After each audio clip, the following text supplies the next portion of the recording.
Halo adik-adik. Halo adik-adik. Jumpa lagi dengan Kak Kris. Dengan Kak Lindia. Ya, kita akan mulai kebaktian kita pada hari ini. Kita mau naikkan satu buah pujian. Hari ini kurasa bahagia.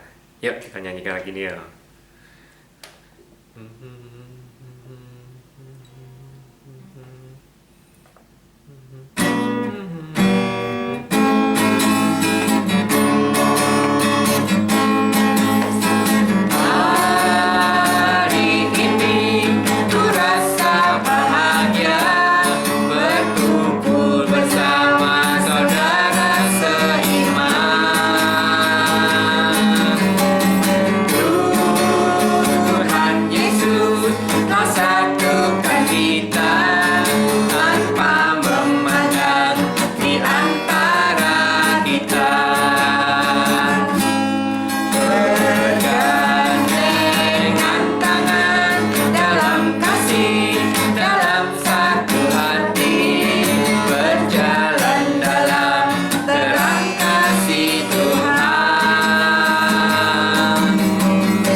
Kita akan awali ibadah kita dengan doa pembukaan.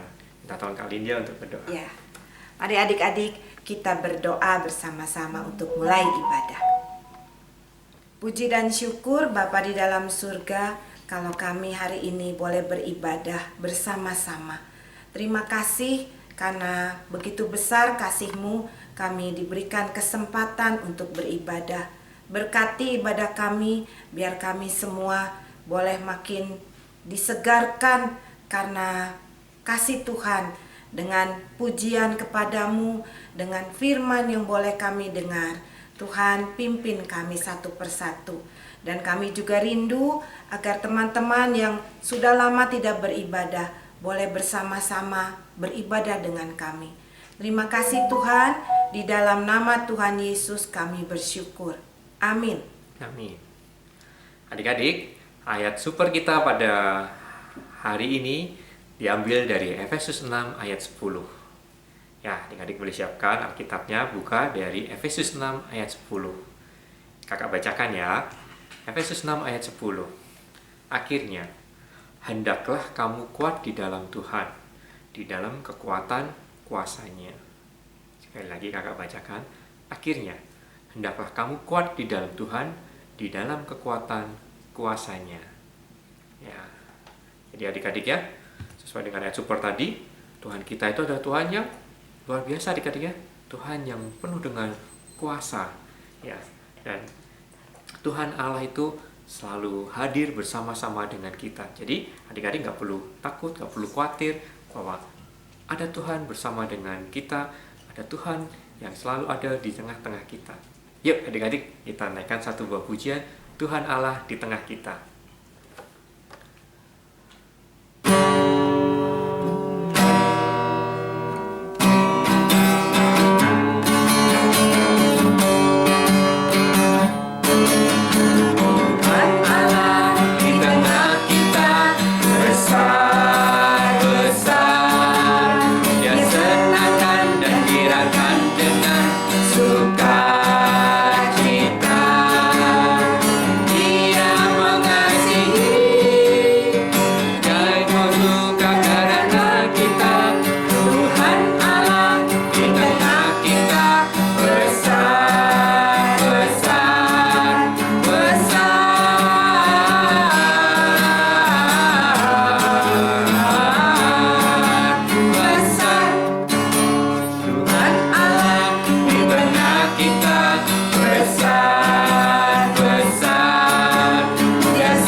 Sungguh besar Tuhan kita adik-adik ya. Dan Tuhan kita itu memang benar ada di tengah-tengah bersama-sama dengan kita. Jadi kita akan siapkan hati kita mau mendengarkan firman Tuhan. Ya, untuk menyiapkan hati kita mendengarkan firman Tuhan, kita mau naikkan satu buah pujian, Roh Kudus yang manis.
Adik-adik, kita mau mendengar firman. Sebelumnya kita mendengar firman, kita mau datang kepada Tuhan, kita minta pimpinan dari Tuhan agar Roh Kudusnya juga menolong kita. Mari kita berdoa. Bapa di dalam surga, terima kasih kalau kami juga mau mendengar firman. Tolong kami ya Tuhan, agar firman itu tidak hanya sekedar didengar, tetapi boleh dilakukan di dalam kehidupan kami. Tolong kami Tuhan, buka telinga kami, pikiran kami, hati kami, penuhi dengan Roh Kudus-Mu Tuhan, agar kami bisa mendengar dengan baik dan melakukan firman. Biar Engkau berkati setiap yang mendengar maupun yang berbicara, agar nama Tuhan makin dimuliakan. Di dalam nama Tuhan Yesus kami bersyukur kepadamu. Amin. Adik-adik, kita mau mendengarkan firman dengan judul Tetap Teguh Walaupun Banyak Mengalami Kesulitan. Nah, sebelum firman, Kalindia akan memperlihatkan beberapa gambar ya. Kita lihat.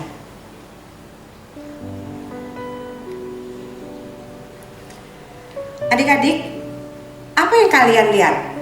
Gambar apa yang kalian lihat?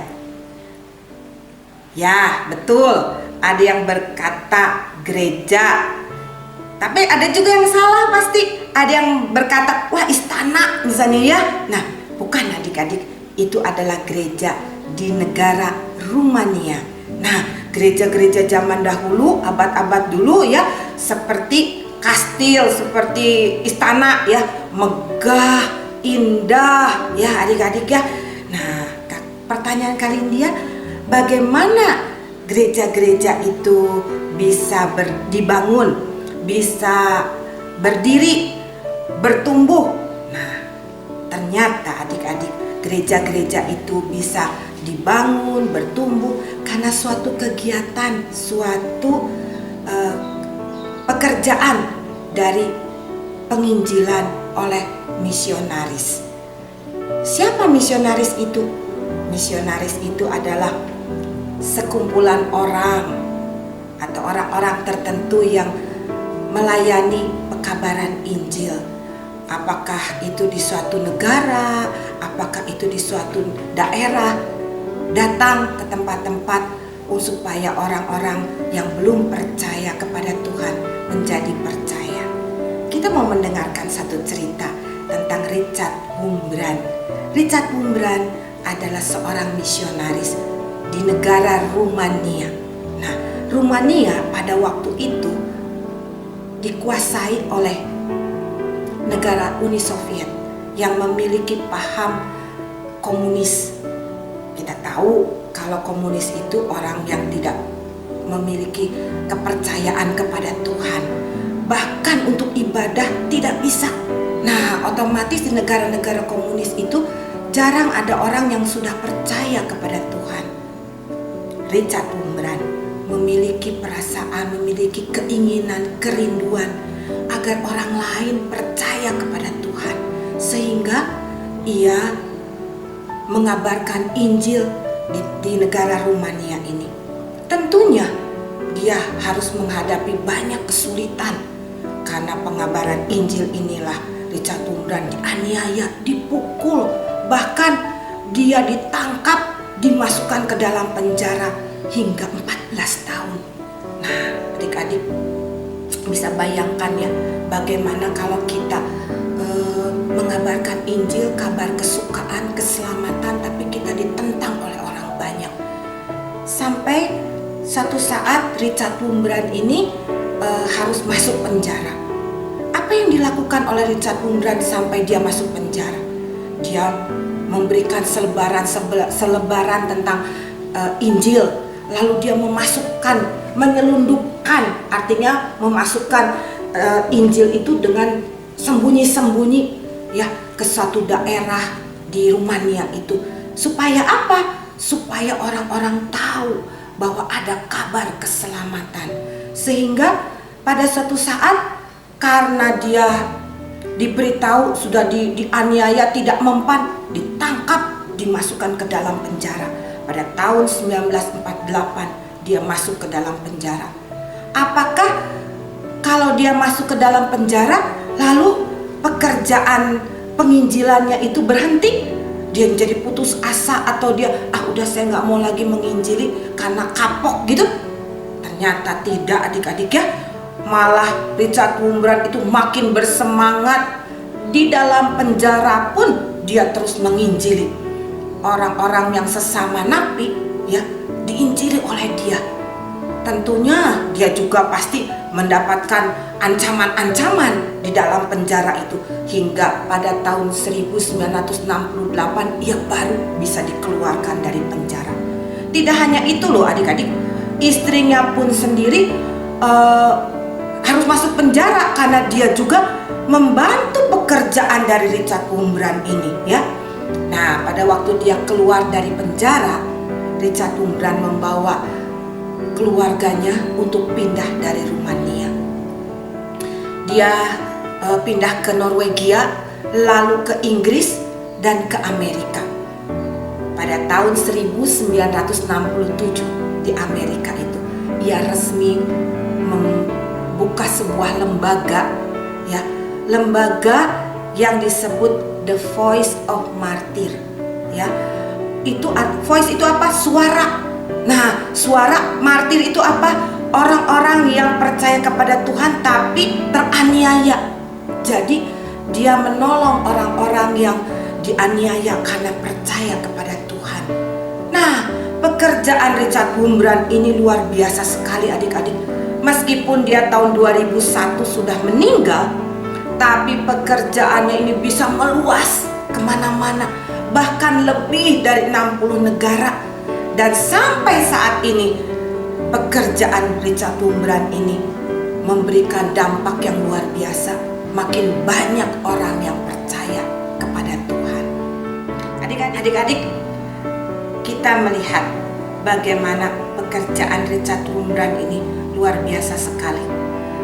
Dia tidak putus asa kalau dia sampai dianiaya, bahkan masuk penjara karena dia menjadi saksi Tuhan. Nah, adik-adik, ternyata kalau orang menjadi saksi Tuhan memiliki kerinduan, memiliki kerelaan agar orang lain dapat diselamatkan. Kita pun juga ya adik-adik, sebenarnya harus menjadi saksi-saksi Tuhan. Nah, pertanyaan kali ini, mengapa kita harus menjadi saksi Tuhan? Yohanes 3 ayat 16. Adik-adik nanti baca ya di rumah ya. Yohanes 3 ayat 16. Nah, apa bunyinya? Begitu besar kasih Allah akan dunia ini. Kepada siapa? Kepada manusia, adik-adik. Manusia yang berdosa ya adik-adik ya.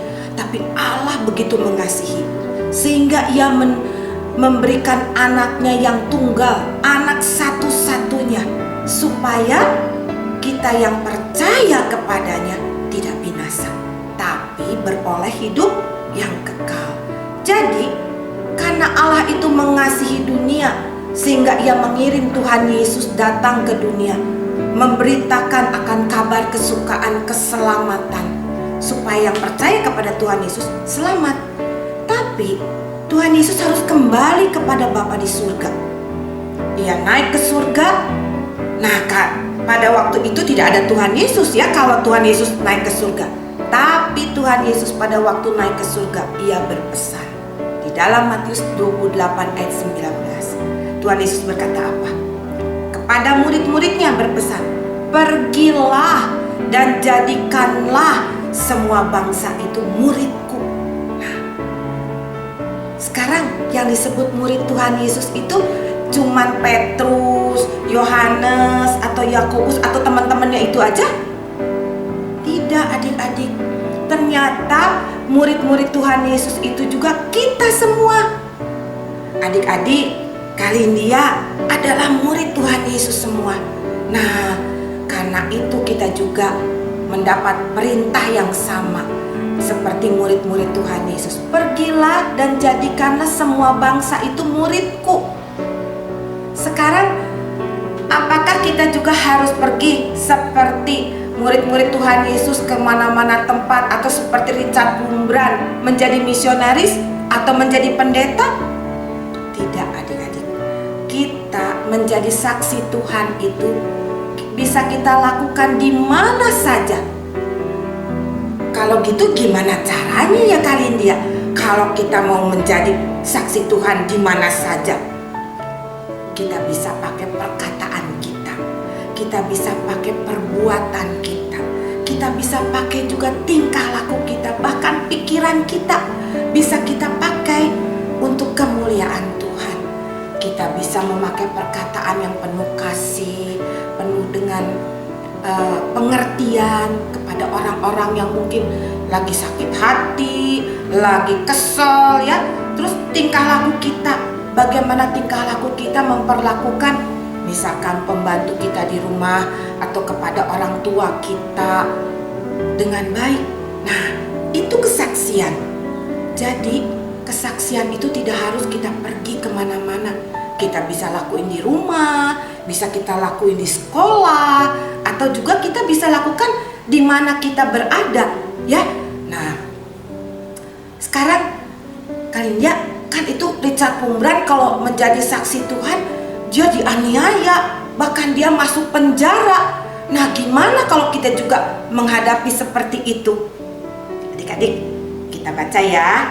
Sekarang kita buka kitab Efesus 6. Ya, Efesus 6 ayat 10 sampai 20. Kalinda tidak membacakan seluruhnya, ya.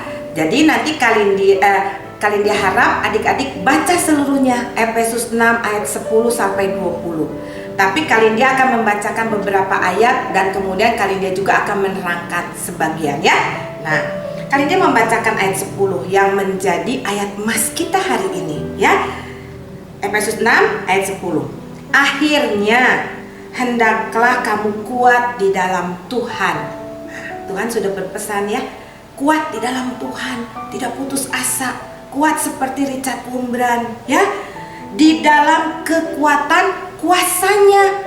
Jadi Tuhan itu maha kuasa, kita perlu dikuatkan di dalam kekuatan Tuhan. Lalu di ayat yang ke-13 Kalindia bacakan ya. Sebab itu ambillah seluruh perlengkapan senjata Allah, supaya kamu dapat mengadakan perlawanan pada hari yang jahat itu dan tetap berdiri sesudah kamu menyelesaikan segala sesuatu. Jadi kita disuruh untuk mengambil apa? Perlengkapan senjata Tuhan. Nah, kita sekarang mau belajar supaya kita tetap berdiri, kita pakai perlengkapan senjata Tuhan. Apa senjata Tuhan itu? Ada 7 senjata Tuhan atau 7 perlengkapan senjata Tuhan. Nah, kita lihat ya satu persatu ya. Yang pertama, berikat pinggangkan kebenaran. Hidup kita harus terikat pada kebenaran. Kebenaran Allah akan melindungi hidup kita. Yang kedua, berbaju sirahkan keadilan.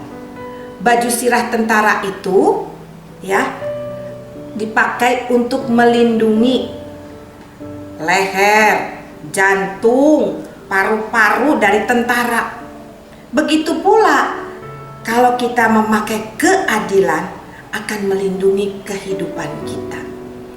Yang ketiga, berkasutkan kerelaan, memberitakan Injil damai sejahtera.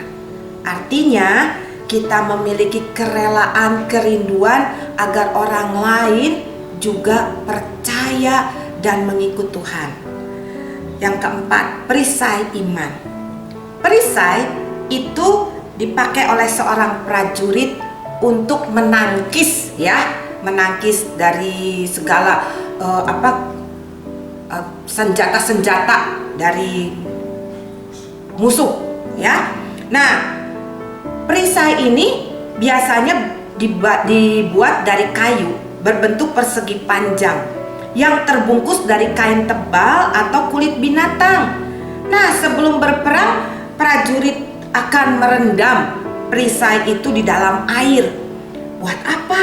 Nah, ternyata kalau sudah direndam, nanti dipakai untuk berperang. Ketika panah api menghujam perisai, panah musuh ya, panah api itu akan padam si apinya, sehingga tidak bisa membakar. Nah, dengan cara yang sama, kita memiliki iman yang mampu memadamkan panah-panah api dari musuh iblis ya. Yang kelima, ketopong keselamatan.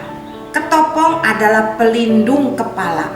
Artinya kita perlu melindungi pikiran-pikiran kita untuk tetap tertuju pada hal yang mulia, yang manis didengar, yang baik, yang benar. Nah, jangan kita mudah dimasuki oleh pikiran-pikiran yang tidak baik sehingga melemahkan diri kita. Yang keenam, pedang roh, yaitu firman Tuhan. Adik-adik perlu tekun membaca firman untuk dapat mengalahkan musuh, karena itu adalah pedang buat hidup kita ya, pedang menghadapi musuh ya. Yang ketujuh, berdoa dan berjaga-jaga. Kita adalah manusia yang lemah adik-adik. Oleh karena itu kita perlu terus memohon kekuatan dari Tuhan. Bahkan kita harus berjaga-jaga, kita waspada. Jangan sampai kita terlelap, mudah untuk dikelabui oleh musuh. Nah, adik-adik, itu adalah 7 perlengkapan senjata Tuhan yang kita harus miliki sebagai orang-orang percaya, supaya kita bisa terus bersaksi bagi Tuhan.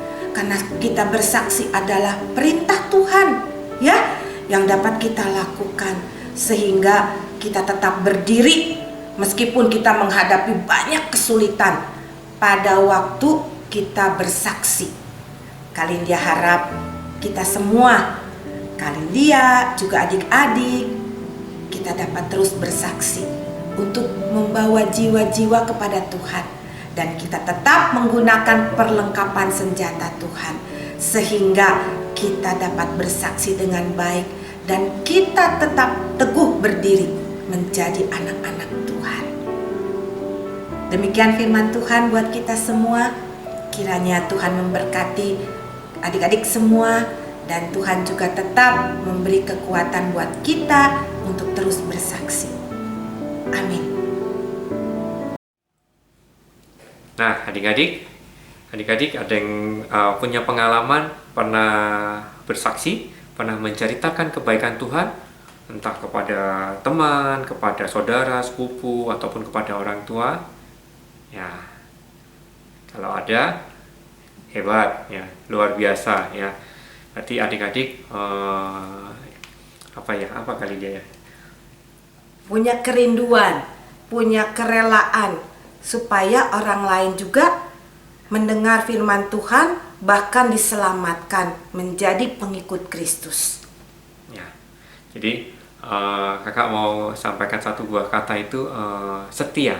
Iya, begitu ya. Seperti Richard Wurmbrand tadi ya, dia itu setia, begitunya kan. Meskipun banyak kesulitannya, tapi dia tetap setia untuk menceritakan kabar baik, menceritakan kebaikan Tuhan, menceritakan tentang firman Tuhan kepada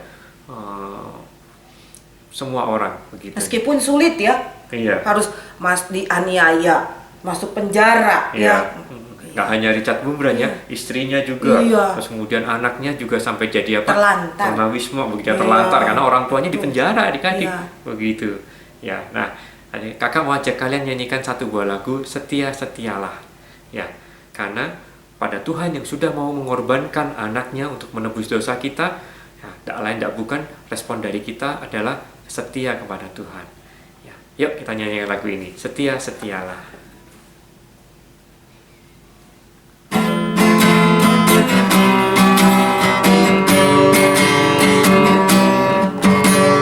Setia-setialah, setia sampai mati, seperti Tuhan Yesus, setia sampai mati. Apakah jawabanmu untuk kasih setianya? Setia-setialah, setia sampai mati. Sekali lagi adik-adik ya. Setia-setialah, setia sampai mati, seperti Tuhan Yesus, setia sampai mati. Apakah jawabanmu untuk kasih setianya? Setia-setialah, setia sampai mati. Ya, adik-adik, kita akan memberikan persembahan. Nah, persembahannya itu bagaimana kalian caranya adik-adik supaya bisa memberikan persembahan? Kita masukin ke amplop dulu ya. Ya. Nah, kalau udah dimasukin ke amplop, kita titip ke orang tua kita, lalu kita berikan ke kantor gereja. Ya, adik-adik, persembahan yang kalian kumpulkan ini nanti akan kita pakai untuk membantu teman-teman saudara kita yang membutuhkan. Kita akan saling berbagi berkat, adik-adik ya. Ya, kita akan iringi persembahan ini dengan naikkan satu buah pujian dari NKB 208, Tabur Waktu Pagi. Ya, kita belajar lagu ini adik-adik ya. Kalau yang belum pernah menyanyikan lagu ini, kita akan belajar, kita akan nyanyikan lagu Tabur Waktu Pagi.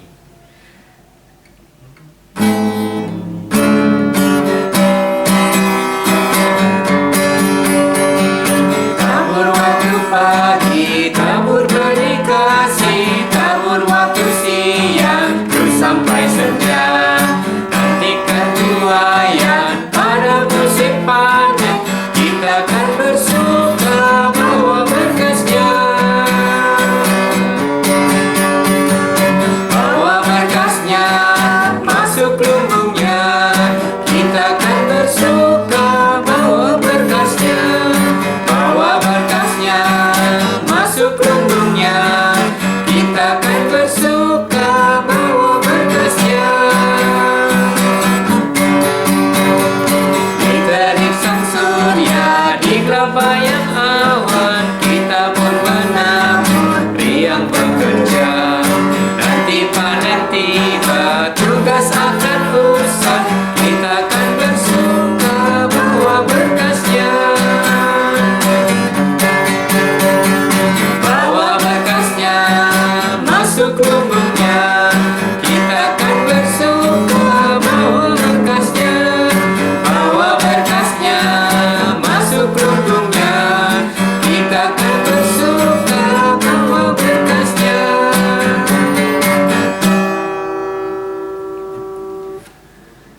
Kita akan bawa persembahan ini di dalam doa, dan juga kita akan menaikkan doa syafaat kita. Mari kita berdoa. Bapa di surga, kami mengucap syukur untuk persembahan yang boleh kami kumpulkan. Ajar kami Tuhan untuk kami setia dalam perkara yang kecil, sehingga Tuhan akan memberikan kepada kami perkara yang besar. Kami mau berbagi Tuhan dengan saudara-saudara kami yang membutuhkan. Kiranya melalui persembahan ini boleh dimanfaatkan dengan luar biasa untuk kebaikan kami semua. Tuhan, kami juga bersyukur untuk firman Tuhan yang sudah diberitakan. Kiranya firman Tuhan ini boleh menjadi berkat buat kami Tuhan, sehingga kami boleh semakin diperlengkapi, ya. Kami dimotivasi untuk kami mau menceritakan kabar baik, menceritakan tentang kebaikan Tuhan kepada teman-teman kami, kepada saudara-saudara kami, kepada orang tua kami, sehingga nama Tuhan boleh semakin dimuliakan. Kami percaya Tuhan yang sudah memberikan kepada kami setiap perlengkapan rohani. Tuhan, kami yang sudah diperlengkapi ini, kami mau bersaksi Tuhan.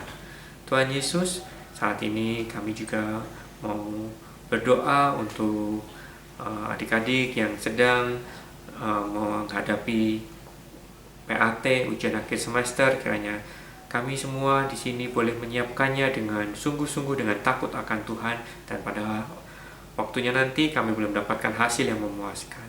Kami juga mau berdoa untuk kedua orang tua kami, nanti usaha dan pekerjaan mereka. Berikan orang tua kami kesehatan Tuhan, sehingga orang tua kami boleh mendidik kami dengan takut akan Tuhan.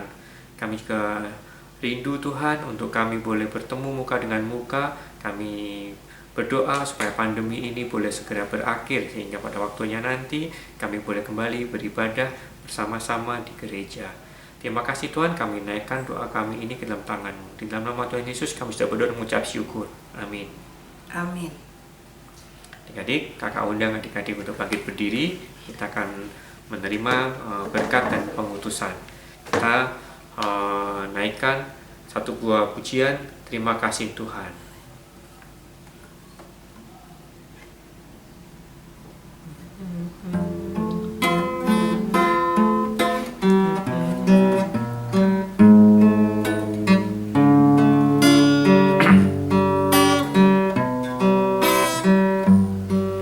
Terima kasih Tuhan untuk kasih setiamu yang ku alami dalam hidupku. Terima kasih Yesus untuk kebaikan-Mu sepanjang hidupku. Terima kasih Tuhan. Terima kasih Tuhan untuk kasih setiamu yang ku alami dalam hidupku. Terima kasih Yesus untuk kebaikan-Mu sepanjang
adik-adik, ibadah kita sudah usai. Kali ini ada pesan buat adik-adik. Tetap semangat adik-adik, sukacita dan setia di dalam ibadah juga bersaksi. Ya, begitu pesan dari kami adik-adik. Tuhan memberkati dan sampai jumpa. Sampai jumpa, Tuhan memberkati.